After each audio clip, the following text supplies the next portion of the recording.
bom dia, boa tarde, boa noite, gente.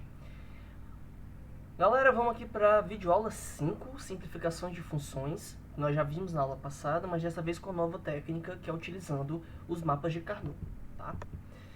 Então, qual é o grande lance aqui? O mapa de Carnot ele tem dois tipos de entrada, mas nós vamos fazer de uma forma que basicamente é uma, que é a entrada por tabela verdade. Então você vai pegar a tabela verdade e vai preencher o mapa de Carnot a partir da tabela verdade. Antes de preencher o mapa de Carnot, vamos aprender a construí-lo. O mapa de Carnot, a construção do mapa de Carnot depende de quantas variáveis você tem na sua tabela verdade. São 2, 3 ou 4 variáveis, tá? Dá para fazer com 5, 6 variáveis, mas pra gente basta 2, 3 ou 4, tá bom?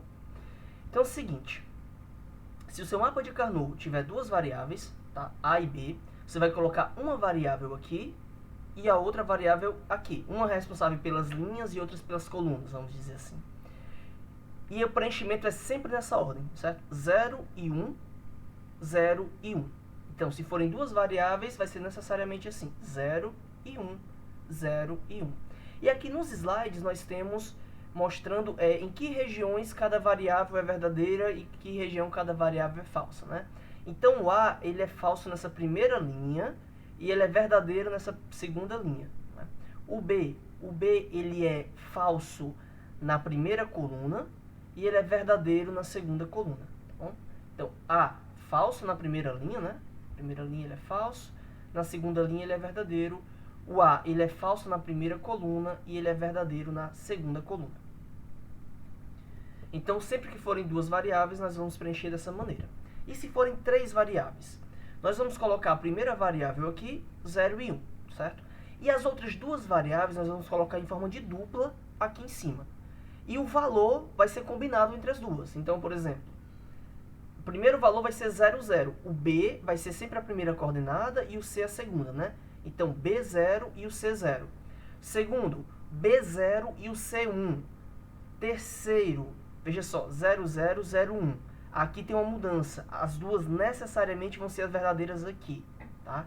É a forma de construção do mapa de Carnot. 0, 0, 0, 1, 1, 1 e 1, 0. Cuidado para não confundir, tá? Então, nós temos que o B é falso aqui e o C é falso aqui, nessa coluna. Para essa coluna aqui, B é falso e o C é verdadeiro.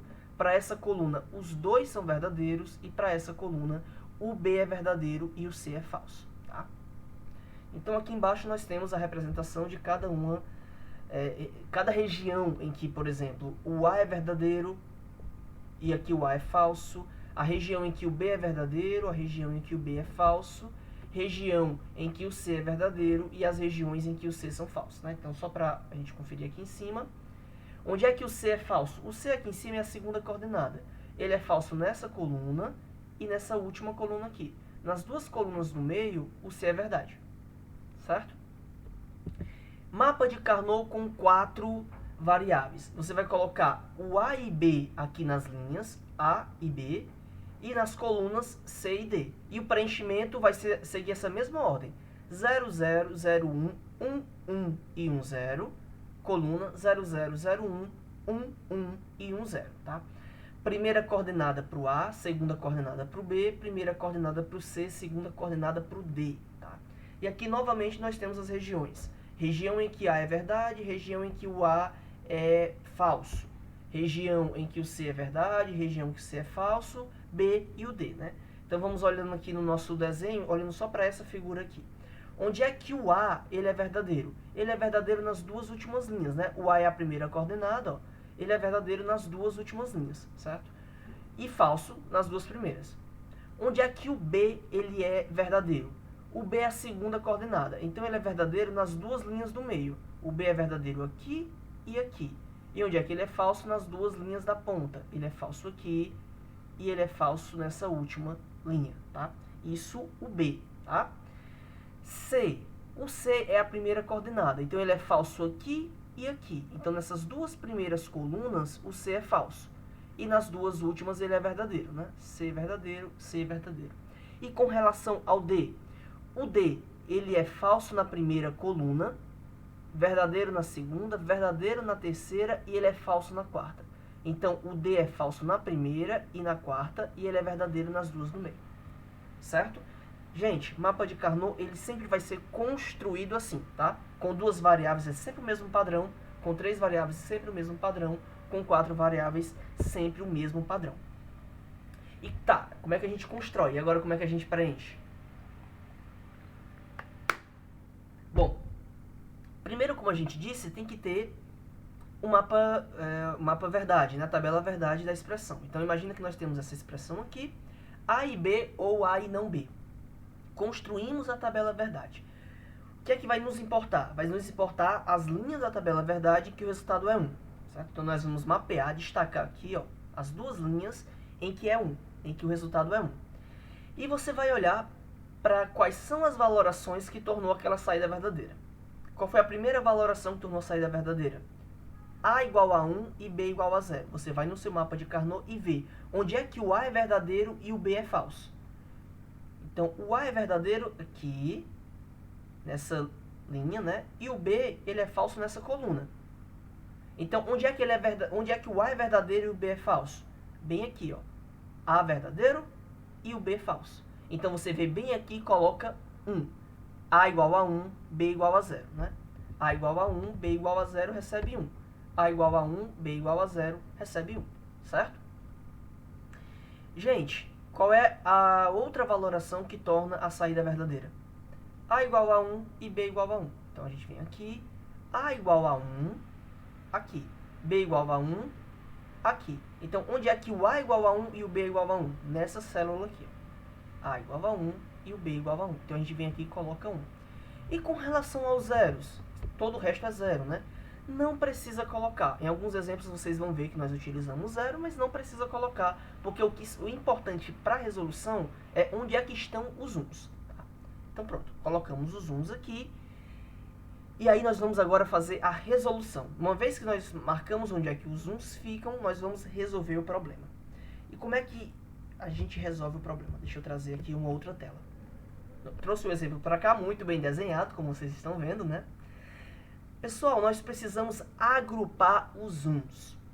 Né? Então, nós podemos fazer grupos pequenos, grupos de 1. Né? Marquei um grupo verde aqui com 1, um grupo verde com 1. E tem um grupo rosa aqui com os dois juntos. Tá? Então, seguinte, eu vou fazer de 2 formas. Então, tem a saída verde aqui, que são grupos com 1. E tem a saída rosa, que é o grupo com os dois juntos. O que é que seria melhor? Vamos ver. Quando é que você termina, né? Um ponto importante. Qual é a condição de parada? Quando é que eu termino de fazer o agrupamento? Quando todos os uns estão em algum grupo. Quando todos os uns estiverem em algum grupo, você para. Então, um grupo verde, outro grupo verde. Pronto, todos os grupos estão em algum grupo, você parou. Então, vamos resolver da forma verde. Cada grupo vai ser um termo, certo? Então, vamos lá. No verde aqui, esse primeiro grupo verde. Como é que você vai encarar? O que é que vai ser o termo? Você vai olhar para o grupo e ver quais são as variáveis que mantiveram o seu valor, verdade, dentro daquele grupo. Tá? O seu valor verdade pode ser verdadeiro, pode ser falso. O importante é que dentro do grupo, o valor verdade daquela variável não tenha sido alterado. Ou ela fica verdadeira sempre dentro do grupo, ou ela fica falsa sempre dentro do grupo. Se tiver alteração de valor, então você vai descartar aquela variável do seu termo. Pessoal, por que grupo pequeno é ruim? Porque grupo pequeno dá pouca chance para alteração de variável. Nesse grupo aqui, eu só tenho uma célula. Não tem como ter alteração. Nessa célula aqui, o A mudou o seu valor? Claro que não. Ele só tem um valor, não tem como alterar. E o B? O B também não mudou. Então, no seu termo vai A e vai B. Mas como é que eles vão para os seus termos? Depende do seu valor verdade. Ele não mudou o valor verdade. Então, ele vai para o termo. Mas ele vai como A, porque o valor verdade dele é 1. E o B, ele vai também para o termo, porque ele não mudou o seu valor verdade, mas o valor verdade dele é 0. Então, ele vai para o termo como não B, certo? Então, tá aqui, ó, A e não B. Por que o A e o B estão aqui? Porque eles não mudaram o valor verdade dentro desse grupinho verde. Por que o A está como A? Porque o valor verdade que ele não mudou é 1. E por que o B está como B barra? Porque o valor verdade que ele não mudou é 0. Tá bom? Então, um grupo verde deu origem a esse termo aqui. Mas são 2 grupos verdes. Nós temos, então, 2 termos. Então, vai ser esse grupo, ou, né, o símbolozinho do ou. O que é que a gente vai ter nesse grupo aqui? De novo, o A não muda o valor, né? O A é 1, e o B não muda o valor, o B é 1. Então, vamos ter A e B. Vamos ter aqui, ó, A e B, só que vamos ter A, porque o A, o valor verdade que não mudou foi 1, e B, porque o valor verdade que não mudou foi 1. Então, vem A e B, né? Aqui tinha sido B barra, porque o valor verdade que não tinha mudado tinha sido 0. Então, ele tem que vir para cá como 1. Os caras que compõem o termo, ele tem que ser 1, certo? Tem que ser necessariamente 1. Então, se ele estiver lá como 0, ele vem para cá barrado, tá? Sempre vai ser soma de produtos, pessoal, tá? Então, aqui vai ser sempre produto intercalado por somas. Pronto, deu essa expressão aqui, mas você vai dizer, certo, a expressão original é a mesma coisa dessa expressão aqui, só alterou a ordem, né? Então, meu mapa de Carnot não simplificou nada. Não simplificou nada, nesse caso aqui, porque nós escolhemos o pior agrupamento possível. 2 grupos com 1, certo? Por isso que o objetivo é sempre você maximizar o tamanho dos grupos. Porque se você maximiza o tamanho dos grupos, você dá mais oportunidade para que as variáveis alterem seu valor e, portanto, sejam descartadas do termo final, tá? E se você maximiza o tamanho do seu grupo, você também, vamos dizer assim, induz a minimizar o número de grupos. E se você minimiza o número de grupos, então você tem menos termos. Então a sua fórmula no final vai ser mais simplificada. Então, por exemplo, no quadrado, nesse retângulo rosa, nós temos os 2 uns num único grupo. Isso quer dizer que eu vou ter apenas um único termo. Como ele já engloba todos os uns, eu não tenho mais o que fazer. Já terminou, agora é só fazer essa leitura. Os 2 uns no mesmo grupo. O A, a variável A, alterou o seu valor? Não. Aqui ela vale 1 e aqui ela vale 1, né? Veja só, ela vale 1 aqui e aqui. Então, o A não mudou seu valor, nós sabemos que o A estará presente nesse único termo que vamos gerar. E o B? Bem aqui, o B vale 0, certo? Bem aqui, o B vale 1.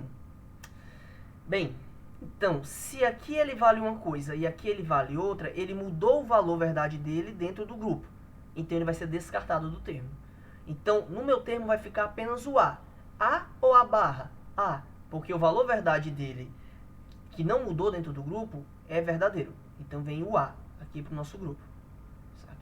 Então, veja, a saída dessa função é apenas A. Então, você pode simplificar essa função aqui para essa. Apenas o A. Tudo bem? Então, esse é o poder do mapa de Carnot. Pronto. Então, aqui está até a saída, né? A saída que ficou foi o A. Certo? Pessoal, nós temos aqui mais 2 exemplos que eu não vou fazer por conta do tempo, tá? Façam, se tiverem alguma dúvida, procure o Vitor, que é o monitor, me procure também no fórum assíncrono ou na live de Tira Dúvidas. Bom, com 3 variáveis, então tá aqui a fórmula, né? A barra e C, ou A e B barra e C, ou A e B e C. Fizemos aqui a tabela verdade e destacamos as linhas da tabela verdade que dá verdadeiro. Muito bem. Aí foi colocado aqui, veja só a forma, né? Com 3 variáveis, necessariamente sempre é da mesma forma. 0, 0, 0, 0, 0, 1, 1, 1 e 1, 0. Tá? Então, foi colocado aqui quais são as linhas em que o nosso tabela verdade é verdadeira. Então, vamos lá. Primeira linha. Qual é a valoração que torna verdade? 0, 0, 1. Então, 0, 0, 1. Bem aqui. 0, 0, 1. Qual é a segunda linha que torna verdadeiro? 0, 1, 1. Então, eu venho aqui 0, 1, 1. Bem aqui. 0, 1, 1. Qual é a terceira linha que torna verdadeira? 1, 0, 1. Então, 1, 0, 1. Então, venho aqui e coloco 1. Qual é a quarta linha que torna verdadeiro? 1, 1, 1. 1, 1, 1. Beleza? Estão aí os nossos 4 elementos. Você pode fazer agrupamentos de um elemento, 4 grupos de um elemento. Mas aí o que é que você sabe? Se você tem 4 grupos, você vai ter 4 termos, tá? Além disso, esses termos vão conter todas as variáveis, porque como só tem um elemento, não tem como a variável alterar o seu valor. E se não tem como alterar o valor, não tem como você descartar. Então serão 4 grupos, cada grupo tem 3 elementos, certo? 4 termos de 3 variáveis. Grandinho, né? Você pode fazer grupamentos de 2, esses dois aqui com esses dois aqui, pronto, cobriu todo mundo, né? Ou então você pega na vertical, né? Esses dois aqui com esses dois aqui, pronto, cobriu todo mundo também. E aí você diminui para 2 grupos, e aí você ainda tem a chance de descartar algum elemento em algum deles, porque, por exemplo, daqui para cá, se você pegar esse grupo, o A mudou o valor. Aqui ele vale 0, aqui ele vale 1. O A já está descartado nesse primeiro grupo. Bem, aqui é a mesma coisa. O A alterou o valor, né? Aqui ele vale 0, aqui ele vale 1. Então, se você pegar 2 grupos na vertical, você altera o valor do 0 e o 0 fica descartado. Então, você vai ter 2 elementos com 2 variáveis. Se tornou mais simples. E se você pegar o grupo com 4 elementos? Né? O grupo com 4 elementos, como é que a gente pode fazer essa leitura? Bem, nesse grupão aqui com 4, todos os 1 foram pegos. Então, basta esse grupo com 4 elementos. Só vou ter um único termo. E quais são as variáveis que vão aparecer nesse termo? Veja que daqui para cá, o A mudou o seu valor, então o A está descartado. Aqui, para esse elemento, o A vale 0, para esse elemento ele vale 1. O A está descartado. Como é que fica em relação ao B? Aqui, veja só, o B é a primeira coordenada, né? B e C. Aqui, o B vale 0, para esse e para esse elemento. E aqui, o B vale 1, para esse e para esse elemento. O B mudou sua valoração daqui para cá, então o B está descartado. A descartado, B descartado. Como é que fica o C? O C é a segunda coordenada, né? Para esses dois, o C vale 1. Para esses dois, o C vale 1. O C não mudou o seu valor verdade. Então, o C é a única variável que vai ficar no termo e vai ficar como C, porque o valor verdade que não mudou é justamente o 1, né, de verdade. Então, essa expressão toda aqui, ela pode ser simplificada para C, simplesmente. Tudo bem? Então, galera, aqui está o passo, fiz até uma brincadeira no slide, né? Gente, você pode simplesmente começar aqui do passo 2, certo? Do jeito que a gente construiu, é só vir aqui para o passo 2. Desenhe o mapa K apropriado com o número de variáveis. Se forem 2 variáveis, 0, 0, 0, 1. Se forem 3 variáveis, 0, 1, 0, 0, 0, 1, 1, 1 e 1, 0. Se forem 4 variáveis, 0, 0, 0, 1, 1, 1 e 1, 0. E aqui em cima, 0, 0, 0, 1, 1, 1 e 1, 0. Tá? Desenhe o mapa K apropriado. Mapeia da tabela verdade para o mapa K. Agrupa os uns. E a gente vai conversar daqui a pouco quais são as formas de fazer esse agrupamento de uns. Lembra, quanto maior o grupo, melhor, certo? E você precisa agrupar todos os uns. Todos os uns têm que estar em algum grupo. Nem que seja um grupo de um elemento só. Mas lembra que grupos pequenos não são interessantes. Porque não tem como descartar a variável num grupo de um elemento. Quanto menor o grupo, mais difícil descartar a variável. Pronto. E aí, para cada grupo, você só vai manter no termo aquelas variáveis que não variam o seu valor verdade para nenhum dos uns daquele grupo. Pronto. Aqui vamos falar sobre agrupamento. Então, gente, você pode fazer agrupamento de um elemento, agrupamento de 2 elementos na horizontal ou na vertical, agrupamento com 4 elementos, agrupamento com 8 elementos. Sempre são potências de 2, certo? Os 8 elementos podem estar dispostos assim, na horizontal, ou assim na vertical. Somente uma dessas duas alternativas, tá? Ou então um agrupamento de 16 elementos, que aí você pode fazer dessa forma. Ou de 32 elementos, né? Ou de 64 elementos, e assim vai. Pessoal, só pode ser uma dessas maneiras. Você não pode pegar na diagonal, por exemplo, alguma coisa assim, certo? Tem que ser em uma dessas formas que estão apresentadas aqui, tudo bem? Então, tem aqui mais um exemplo de uma tabela verdade com 3 variáveis. Pessoal, então, tabela verdade aqui, foi mapeado os 3 uns para cá, foram agrupados em 2 grupos de 2, porque não tinha como agrupar em um grupo com 4 elementos, porque você só tem 3 uns, não é? Então, se você tem 3 uns, não cabe um grupo com 4 elementos. E aí, o que é que resta de alternativa? 2 grupos com 2 elementos, ou 3 grupos de um elemento cada. Foi conseguido agrupar, né? 2 grupos, aqui tem 2 elementos na horizontal e mais 2 elementos na horizontal. Perceba que o 1 está sendo compartilhado. Não tem problema você compartilhar elemento. O que é que tem problema? Você deixar elemento de fora. Compartilhar não tem problema nenhum. Então vamos lá. Esse grupo azul gerou isso daqui, por quê? Porque o C é o segundo valor, né? O C mudou. Daqui ele é 0, aqui ele é 1, né? Então veja que o valor verdade dele mudou daqui para cá. Aqui ele é 0, aqui ele é 1. Então o C sumiu daqui.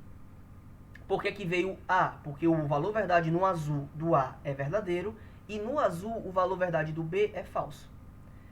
No rosa, você tem que o A se mantém, o A é verdadeiro, se mantém aqui. O B ele mudou, ele é 0 aqui e aqui ele é 1, então o B foi descartado. O C manteve o seu valor, o C é verdadeiro aqui e aqui ele é verdadeiro. Então aqui ele é verdade, aqui ele é verdade, manteve o seu valor. Nós vamos ter A e C. O A verdadeiro vem A. O C verdadeiro, vem A, tá? Ou vem C, não vem C barra, vem C. Bom, aí aqui, veja só, mesmo depois do mapa de Carnot fazer essa simplificação, ainda tinha uma manipulaçãozinha algébrica para fazer. Você pode colocar o A em evidência e chegar nesse resultado aqui, né? Conseguindo uma fórmula ainda mais simples, tá? E aqui nós temos um com 4 elementos. Então tá aqui a tabela verdade, 16 linhas, toda mapeada para cá. Não precisava mapear os zeros, mas tudo bem. Eu coloquei aqui do lado para facilitar para a gente, né? 00, 01. E aqui o que está destacado, ó, nessas duas linhas o A é verdade, nessas duas linhas o B é verdade, nessas duas colunas o D é verdade, nessas duas colunas o C é verdade. Você pode colocar assim se for mais fácil para você ver, tá? Vamos lá, gente. Então, cada um dos grupinhos, ele gerou um termo. Nós temos quantos grupos? Primeiro, que nós temos 4, 8, 9, 10, nós temos 11 valores verdade, né? Não tem como fazer um grupo com 16, porque só temos 11 valores. É 11 mesmo? 8, 9, 10, 11. Pronto, 11 valores verdade. São 11 valores verdades. Não dá para fazer um grupo com 16. Então, o que é que dá para fazer? Se a gente der uma sorte, dá para fazer um grupo com 8. Não é? Mas acabou que conseguimos fazer um grupo com 8, de um jeito bem diferente, que a gente vai já ver como. Um grupo com 4 e outro grupo com 4. Lembra que quanto maior o grupo, melhor. Então, veja só, como é que foi montado esse grupo com 8? Esses 4 elementos aqui e esses 4 elementos aqui. Mas esses elementos não estão juntos. Aí que tá. Né? Famoso aí que tá. Aqui tem um detalhe muito importante. No mapa de Carnot, as bordas, elas estão juntas, certo? Então, galera, o que a gente está vendo aqui, ó, tá unido com essa borda aqui. O que você está vendo aqui na borda superior está unido com a borda inferior, certo? Então você pode fazer grupos com elementos daqui junto com elementos daqui. Eles estão unidos pela borda. É como se eles fossem escritos num hiperespaço, uma circunferência no hiperespaço, sabe? Então dá para juntar a margem esquerda com a margem direita, a margem superior com a margem inferior, tá? Mas vamos começar pelos mais simples. Esse retângulo verde aqui resultou nesse termo, esse retângulo rosa resultou nesse termo, e esse retângulo azul resultou nesse termo aqui. O único que não alterou o valor foi o D. O D é falso aqui e o D é falso aqui, por isso que ele vem D barra, tá? E aí ficaram 3 termos porque nós montamos 3 grupos. Vejam só, mas se você fez um grupo com 8 e só sobraram 3, por que que você fez esses grupos com 4 elementos? Não precisava disso tudo. Você precisa, quanto maior o grupo, melhor. Lembra? Então, no lugar de fazer uns grupos menorzinhos para pegar só quem ficou de fora, nós repetimos elementos. Repetir elemento não tem problema. O problema é deixar elemento de fora e também acaba sendo um problema você fazer grupos pequenos. Então, quanto maior o grupo, melhor, mesmo que ele pegue elementos que já foram cobertos por outros grupos. Tanto é que esse 1 aqui está no grupo azul, está no grupo rosa, está no grupo verde, né? Certo, gente? Então, beleza, conseguimos um grupo de 8. Legal. Se nós não conseguimos mais grupos de 8, vamos tentar grupos com 4 elementos. Então, conseguiu esse grupo com 4 e esse grupo com 4. Pronto. Nós conseguimos 2 grupos, foi o que deu para fazer, porque não tem como juntar esses 2 aqui e esses 2 num grupo só, né? Então, você vai precisar de 2 grupos separados, mas foram 2 grupos do máximo elementos que dava para fazer. 2 grupos com 4 elementos, tá? Então, beleza, conseguimos essa fórmula. Então, essa tabela verdade aqui pode ser representada por esse circuito aqui. A gente pode montar um circuito só com esses carinhas e representar essa tabela verdade aqui, tá? Bom, pessoal, aqui é só para a gente ver essa questão do agrupamento, né? Como as bordas se conectam, você pode juntar esses dois com esses dois e fazer um grupo com 4 elementos. Você pode juntar esses 4 com esses 4 e fazer um grupo com 8 elementos. Esses 4 com esses 4 aqui, mais um grupo de 8 elementos. Você pode juntar só esses dois aqui, ó, com esses dois aqui e fazer um grupo com 4 elementos. 2 de um lado e 2 do outro lado do mapa. 2 aqui, com esses dois aqui, também é possível. E o que eu acho mais incrível de todos, né? Esse cantinho com esse cantinho com esse cantinho. Isso dá um grupo com 4 elementos? Dá sim. Esse aqui, ó, tá conectado com esse pela borda superior. Esse aqui tá conectado com esse pela borda lateral, né? Mesma coisa pra cá, né? Esse cara conectado com esse cara conectado com esse pela borda lateral. Então os 4 elementos estão conectados, né? Um grupinho com 4, só que um em cada canto do mapa de Carnot. Pessoal, todos esses são possibilidades. Você vai poder usar qualquer uma dessas possibilidades para tentar maximizar o tamanho dos seus grupos, certo? Aqui tem uma ideia para o mapa de Carnot com 5 elementos, mas que a gente não vai usar na disciplina. E aqui, da forma como nós fizemos, acaba sendo a mesma representação, certo? Exercícios. Pegue essa tabela verdade e construa o circuito a partir dela, né? Monta o mapa de Carnot. Então, com 3 elementos, nós sabemos como é que constrói, né? Esse x é a saída, tá bom? Então, você vai fazer o mapa de Carnot com 3 variáveis, preencher aquelas que são verdadeiras, tentar agrupar no menor número de grupos possível, de maior tamanho, certo? E a partir daí, você vai ver as variáveis que mantêm o seu valor verdade, as que não mantêm você descarta, cada grupo é um termo, não é? E, por fim, você vai ter os seus termos formando aquela expressão lógica, né? Você pode pegar isso aqui também, fazer o mapa de Carnot. Primeiro, você vai fazer a função booleana desse circuito, monta o mapa verdade, né, a tabela verdade desse circuito. Depois, monta o mapa de Carnot, como você tem A, B e C, são 3 variáveis. Preenche a partir da tabela verdade que você tinha montado no passo anterior. Com o mapa de Carnot preenchido, você vai encontrar uma função mais enxutinha. E dessa função mais enxuta, né, você pode construir um circuito mais enxuto. Né? Então, fazendo o uso completo do mapa de Carnot de uma ponta a outra. Né? Circuito complexo e você simplifica através do mapa de Carnot até um circuito mais simples. Aqui tem algumas ferramentas que vocês podem utilizar para auxiliá-los nesse processo. Tudo bem? E é isso, pessoal. Nos vemos na próxima aula. Assim que eu encerrar.